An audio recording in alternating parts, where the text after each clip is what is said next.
बिस्मिल्लाहिर्रहमानिर्रहीम। अस्सलाम वालेकुम। उम्मीद है आप खैरियत से होंगे। आज का व्लॉग बड़ी रिस्पेक्टेबल लेडी हमारी अजीज़ भी हैं और डॉक्टर भी हैं, हेड ऑफ़ डिपार्टमेंट रह चुकी हैं BH जुखारियाँ। इसके अलावा उनकी एक और कोलीग भी हैं।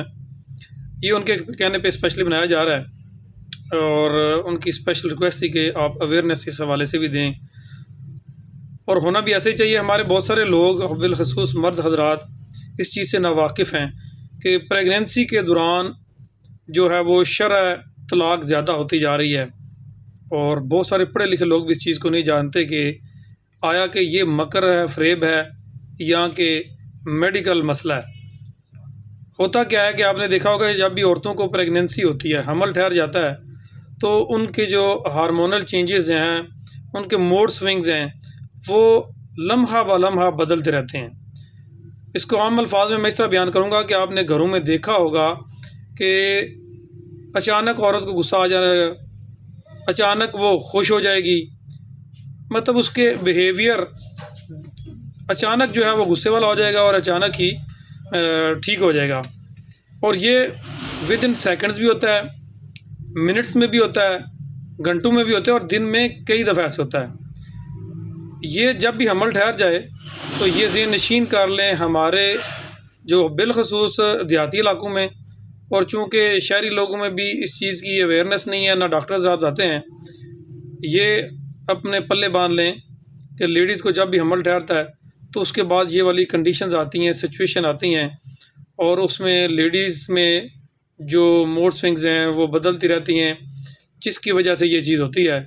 और लोग ये समझते हैं कि शायद ये फ़रेब कर रही है, मकर कर रही है, अभी तो बिल्कुल ठीक थी, अचानक इसको ऐसे हो गया। और मदर हज़रात अक्सर अपनी वालदैन से, अपनी जो सिस्टर्स हैं उनसे डिस्कस करते हैं, लेकिन वो किसी प्रोफेशनल से इस मामले में नहीं पूछते।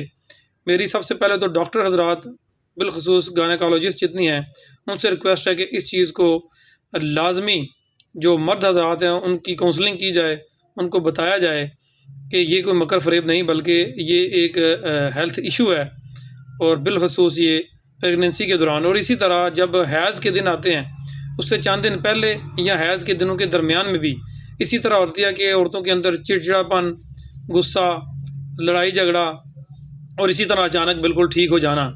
ये ऐसी चीज़ें हैं जिसको आप मकर फ़रेब नहीं कह सकते, बल्कि आपके ज़हन में ये चीज़ बैठ जानी चाहिए। मेरी अगेन मर्दों से रिक्वेस्ट होगी कि ये अपने ज़हन में बिठा लें कि ये जो है एक मेडिकल इशू है, और वक्त के साथ साथ बाज़ का बेहतर हो जाता है, बाज़ का जब तक बच्चा डिलीवर नहीं हो जाता तब तक ये मसला चलता रहता है। और उस वक्त बहुत ज़्यादा ज़रूरत होती है औरतों को अपने मर्द की और उसके साथ की और उनके बर्दाश्त की। और इस मामले में जो हाँ जॉइंट फैमिली सिस्टम है उन लोगों को भी चाहिए इस सिचुएशन को समझें, औरतों के साथ तावन करें। और बिल्कुल ऐसा नहीं होता कि वो काम से जान छुड़वाती हैं या अपने आप को सेव कर रही होती हैं। मैं तो समझता हूँ कि ख़ास तौर पे सास या माएँ, इनने तो ये वाला फेज़ देखा होता है। वो अलग बात है कि पुराने दौर में इन चीज़ों का इतना पता नहीं था, लेकिन जैसे जैसे तरक्की होती गई अब तो ये हर चीज़ मौजूद है।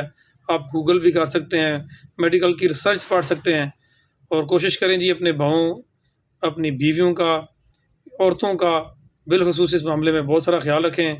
उम्मीद है आप इस चीज़ को अच्छे तरीके से समझ गए होंगे। अल्लाह ताला सबका हामी और नासर हो। अपना बहुत सा ख्याल रखेगा। अस्सलामु अलैकुम।